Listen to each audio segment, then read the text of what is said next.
एक बार की बात है। एक शहर के रेलवे स्टेशन पर एक भिखारी रहता था। वो वहाँ रुकने वाली ट्रेनों के यात्रियों से भीख मांगकर अपना गुजारा करता। एक दिन भीख मांगते समय उसने एक लंबे अच्छे कपड़े पहने हुए आदमी को देखा। भिखारी ने सोचा, ये आदमी बहुत अमीर लगता है। अगर मैं इससे भीख मांगूंगा तो ये ज़रूर अच्छी रकम देगा। वो उसके पास गया और भीख मांगने लगा।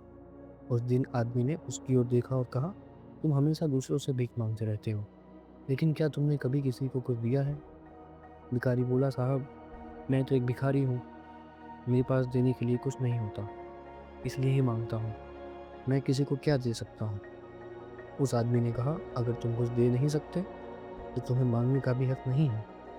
मैं एक व्यापारी हूँ और मैं लेन देन के में विश्वास रखता हूँ। अगर तुम्हारे पास मुझे देने के लिए कुछ है तभी मैं तुम्हें कुछ दूंगा। इतना कहकर वो आदमी अपनी ट्रेन में चढ़ गया और वहां से चला गया। भिखारी वहीं बैठा रहा और उस आदमी की बातों पर सोचता रहा। वो बात उसके दिल को छू गई। उसने सोचा, शायद मुझे इसलिए ज़्यादा पैसे नहीं मिलते क्योंकि मैं बदले में कुछ नहीं देता। लेकिन मैं तो एक भिखारी हूँ, दूसरों को क्या दे सकता हूँ? काफ़ी सोच विचार के बाद उसने तय किया कि अब से जो भी उसे भीख देगा वो उसे बदले में कुछ ना कुछ ज़रूर देगा। लेकिन ये सवाल उसे परेशान कर रहा था। एक भिखारी होकर मैं बदले में क्या दे सकता हूँ? 2 दिन तक वो इसका जवाब नहीं ढूंढ पाया। तीसरे दिन जब वो स्टेशन के पास बैठा था तो उसने देखा कि पास की झाड़ियों में कुछ फूल खिले हुए हैं। उसे एक विचार आया, क्यों ना मैं भीख के बदले लोगों को फूल दूं। उसे ये विचार पसंद आया। उसने कुछ फूल तोड़े और उस दिन जब वो ट्रेन में भीख मांगने गया तो जिसने भी उसे पैसे दिए उसने उन्हें एक फूल दे दिया। लोगों को उसका ये अंदाज पसंद आया और वे खुशी से फूल अपने पास रख लेते।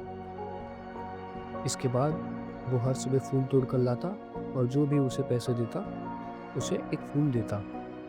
उसने देखा कि जब ज़्यादा लोग उसे पैसे देने लगे हैं, लेकिन जब फूल खत्म हो जाते हैं फिर भी कई लोग उसे पैसे देते हैं। एक दिन वो ट्रेन में भीख मांग रहा था, तभी उसे वही लंबा आदमी फिर से दिखाई दिया जिसने उसे पहले प्रेरित किया था।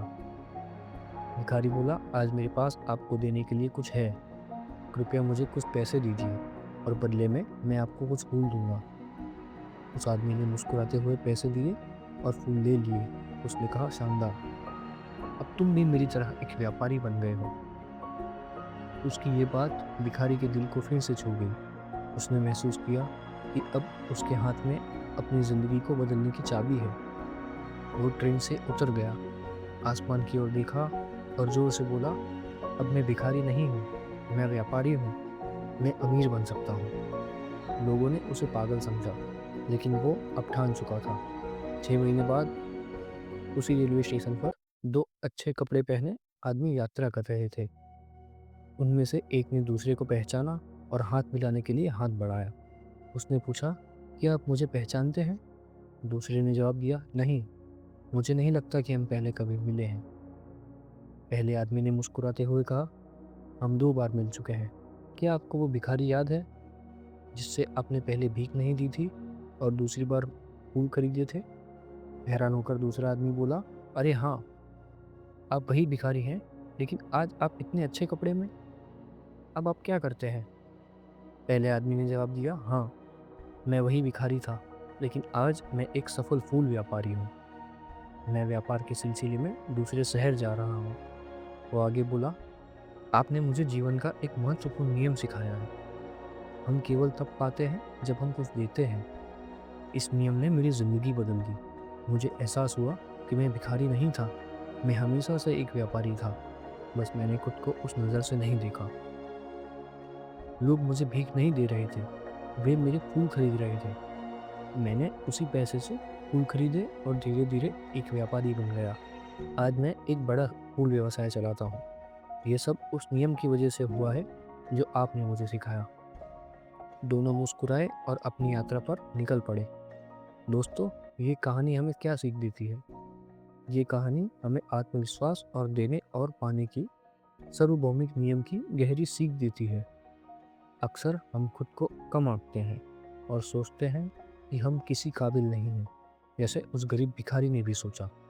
लेकिन असली बदलाव तब आता है जब हमारी सोच बदलती है, जब हम सिर्फ लेने के बजाय कुछ देने लगते हैं, चाहे वो स्नेह हो, मेहनत हो या कोई छोटा-सा मूल्य, तब हमारे लिए नए अवसर खुलते हैं।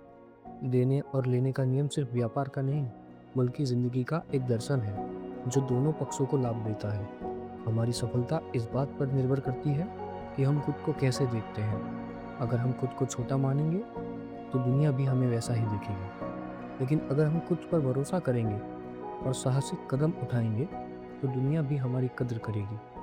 उस भिखारी की यात्रा ये याद दिलाती है कि कोई भी सपना बड़ा नहीं होता और कोई भी हालात इतने बुरे नहीं होते कि बदले ना जा सके।